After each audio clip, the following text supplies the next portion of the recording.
अस्सलाम वालेकुम दोस्तों, मुफ्ती सलमान अजहरी साहब का जिस तरीके से मामला बढ़ता जा रहा है, एक के बाद एक हर मौलाना अपनी इसमें राय दे रहा है, बयान दे करके उनको सपोर्ट दिखा रहे हैं। इसी तरीके से हमने आपको दिखाया था किस तरीके से उलमाए अहले सुन्नत लोगों ने उनके साथ आए हैं। अब इसी तरीके से दूसरे मसलक के मौलाना भी उनके साथ आ रहे हैं और इस बात को लोग मसलक में नहीं बांट रहे हैं। सबसे अच्छी खूबसूरती यह है कि लोग इसको मसलक के तौर पर नहीं बल्कि मजहब के तौर पर देख रहे हैं। ये मजहब पर जो है लोगों ने डांका डाला, इसीलिए तमाम मुसलमान एक होकर के सामने आ रहे हैं। और हमारी भी जिम्मेदारी, अगर मुफ्ती सलमान अजहरी की जगह कोई दूसरे मसलक के लोग, वहाबी या देवबंदी फिरके के लोग भी, उनके साथ भी ऐसा होता तो हम लोगों की भी जिम्मेदारी थी कि हम लोग खुलकर सामने आए, क्योंकि ये कोई मसलक का मामला नहीं है, आपसी मामला नहीं, बल्कि ये मजहब का मामला है।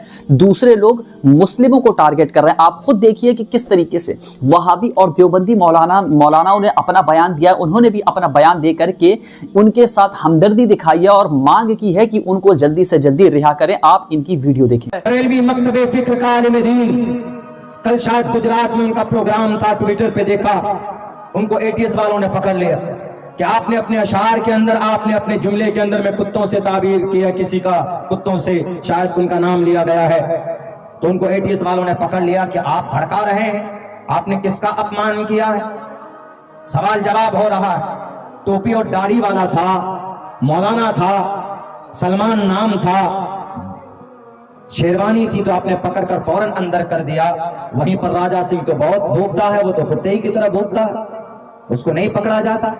उत्तर प्रदेश के अंदर में कई सारे ऐसे लीडर हैं जो हिंदू मुस्लिम को लड़ाने के लिए बातें करते हैं। सोशल मीडिया में सैकड़ों वीडियोस मौजूद हैं, आप देखेंगे तो आपको पता चलेगा कि अनाप शनाप माइनॉरिटीज के खिलाफ गाली बकते हैं। किसी को एटीएस वालों ने पकड़कर अंदर नहीं किया।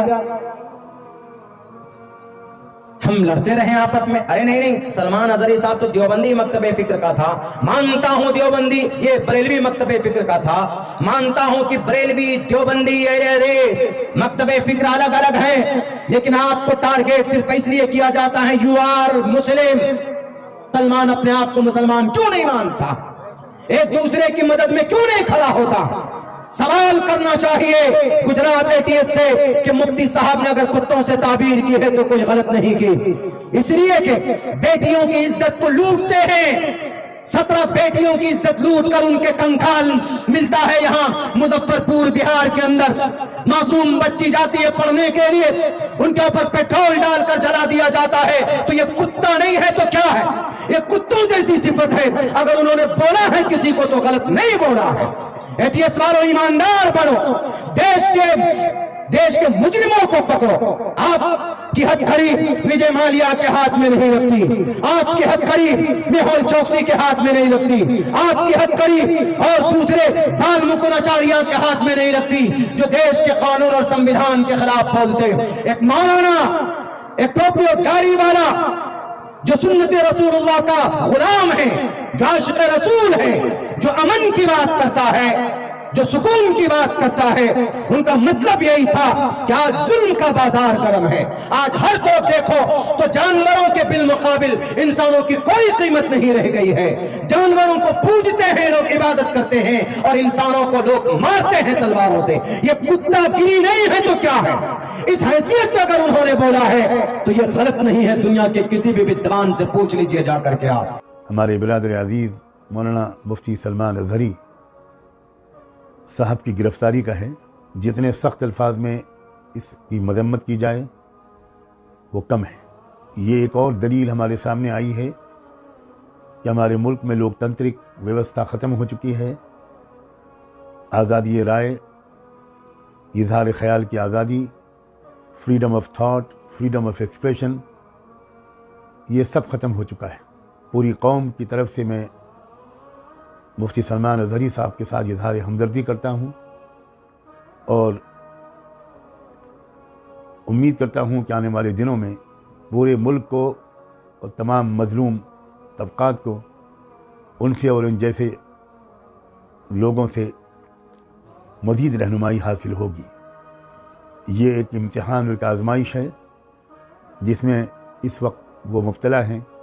हम सब दिलो जान से दुआगो हैं कि अल्लाह ताला जल्द अज जल्द उनकी रिहाई मुक़द्दर फरमाए और बाइज़्ज़त तौर पर वो तमाम इल्ज़ामात से बरी हों। ये बात भी उनकी बहुत काबिल कद्र है कि उन्होंने अपनी गिरफ़्तारी के मौके पर पुलिस स्टेशन के पास जमा होने वाले मजमे को खुद संभाला और उससे गुजारिश की कि वो लॉ एंड ऑर्डर का मसला न खड़ा होने दें। साफ जाहिर है कि कौन है जो लॉ एंड ऑर्डर को बिगाड़ रहा है और कौन है जो लॉ एंड ऑर्डर की हिफाजत की कोशिशें कर रहा है। मुफ्ती सलमान अजहरी साहब को गिरफ्तार किया गया, फिर उन पर मुकदमे दायर हुए, गिरफ्तारी हुई। चलो, किसी के दिल को ठेस पहुंचती है तो हमारा दस्तूर उसे भी गिरफ्तार करने का हुक्म देता है। लेकिन सवाल यह है कि एक मौलाना ने तकरीर में एक लफ्ज का इस्तेमाल किया, हुकूमत ने उनको गिरफ्तार किया।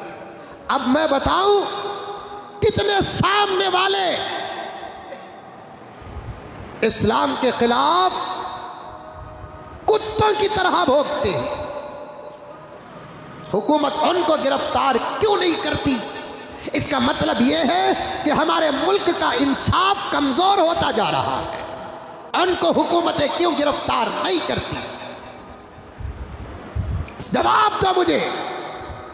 गुजरात की हुकूमत जवाब दे, यूपी की हुकूमत जवाब दे, मुल्क की हुकूमत जवाब दे। मस्जिदों को दहशतगर्दी के अड्डे कहते हैं, हमने कभी मंदिरों को दहशतगर्दी के अड्डा कहा? पूरे मुल्क से खिताब कभी कभी मौलाना अरशद मदनी का होता है, मौलाना सज्जाद नौमानी का होता है, मौलाना महमूद मदनी का होता है, मुहतमिम दारुल उलूम देवबंद हजरत मौलाना मुफ्ती अबुल कासिम नौमानी दामत बरकातुहum का होता है।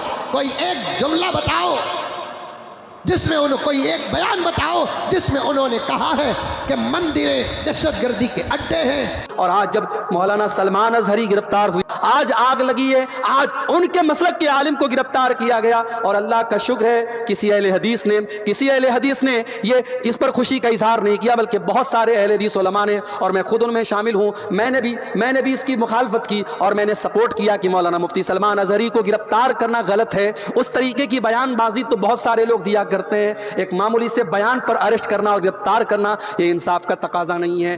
कब तक लड़ते रहोगे? कब तक आपस में इस तरीके से मसलक के नाम पर खेल खेलते रहोगे? अगर आज इस्लाम का कोई दुश्मन आपके मुसलमान को पकड़ करके उससे जबरदस्ती कहता है तुम फला मजहब का नारा लगाओ और फला माबूद का नारा लगाओ, तो हम उसको देख करके हमें गुस्सा आता है। तब तक हम लड़ते रहेंगे मेरे भाई। आज पानी सर से ऊंचा जा चुका है। जब हमारा दुश्मन मसलक की बुनियाद पर और फिरके की बुनियाद पर हमारे दरमियान कोई तफरीक नहीं करता, तो हम और आप अपने आप को तफरीक में क्यों बांटे हुए हैं? आओ सीसा पिलाई हुई दीवार बन जाओ। और मैं बड़ी खुशी के साथ कहता हूं, मैं पक्का सलफियुल मसलक अल्हम्दुलिल्लाह हूं, और बनारस के जामिया सलफिया जो हमारी जमात का मरकजी इदारा है, वहां से मैंने तालीम हासिल की है। लेकिन आज अल्लाह का शुक्र है, फेसबुक के ऊपर आप देख लें, यूट्यूब के ऊपर आप देख लें, बड़ी तादाद में हमारे बरेलवी भाई, हमारे देवबंदी भाई भी मेरी तकरीरों को सुनते हैं। हमारे जो इख्तिलाफात हैं हम एक दायरे में रह करके उसको हल कर सकते हैं। लेकिन आज मसलक खेलने का टाइम नहीं है मेरे भाई। हमारी तारीख ये बताती है, अंदलुस जैसा मुल्क मुसलमानों से खाली हो गया, वहां की मस्जिदों को अस्तबल बना दिया गया, वहां की मस्जिदों में दास के अड्डे और शराब के अड्डे बन गए। क्यों? जाओ इतिहास उठा के देखो, तारीख उठा के देखो। अंदलुस के मुसलमान आपस में लड़ पड़े, छोटी छोटी रियासतें कायम हो गई, अंदलुस के अलग अलग इलाके में छोटी छोटी हुकूमतें कायम हो गई। और जब दुश्मन ने हमला किया, दुश्मन का साथ अपने मुसलमान भाई के खिलाफ दिया उन लोगों ने, नतीजा ये निकला अंदलुस के अंदर से मुसलमान खत्म हो गए। और आज आप अंदलुस में देखिए, तलाश करना पड़ेगा, दूर दूर तक आपको कोई मस्जिद नहीं मिलेगी, कोई मुसलमान नहीं मिलेगा। मेरे भाइयों, अगर हम उस तारीख से अपने आप को बचाना चाहते हैं, हमें अपने अंदर इत्तेहाद पैदा करना पड़ेगा, यूनिटी पैदा करना पड़ेगा, इत्तेहाद पैदा करना पड़ेगा। तो आपने इनकी भी वीडियो देख ली अल्हम्दुलिल्लाह कि इन्होंने खुले तौर पर मुफ्ती सलमान अजहरी का साथ दिया है और कहा है कि उन्होंने कोई गलत नहीं किया, उसको गलत दिखा करके लोगों के सामने पेश किया जा रहा है। अल्लाह तबारक व तआला से दुआ है कि उनको जल्द से जल्द रिहाई मिले और ये तमाम चीजें उनके जिम्मे से हट जाएं और उन पर जो इल्जाम लगा है वो उससे वो जो है रिहा हो जाएं, उससे जो है बाइज्जत बरी हो जाएं। तो अब आप खुद बताइए कि ये जो आप देख रहे हैं कि एक के बाद एक हर मौलाना उनके सपोर्ट में खड़े हो रहे हैं और उनका साथ दे रहे हैं, इस बारे में आप क्या कहते हैं? आपकी इस बारे में क्या राय है? मुफ्ती सलमान अजहरी साहब के बारे में आप क्या कहना चाहते हैं? कमेंट करके अपनी भी राय हमको जरूर दें। और वीडियो इसी तरीके के चाहते हैं तो हमारे चैनल से जरूर जुड़ें। अस्सलामु अलैकुम।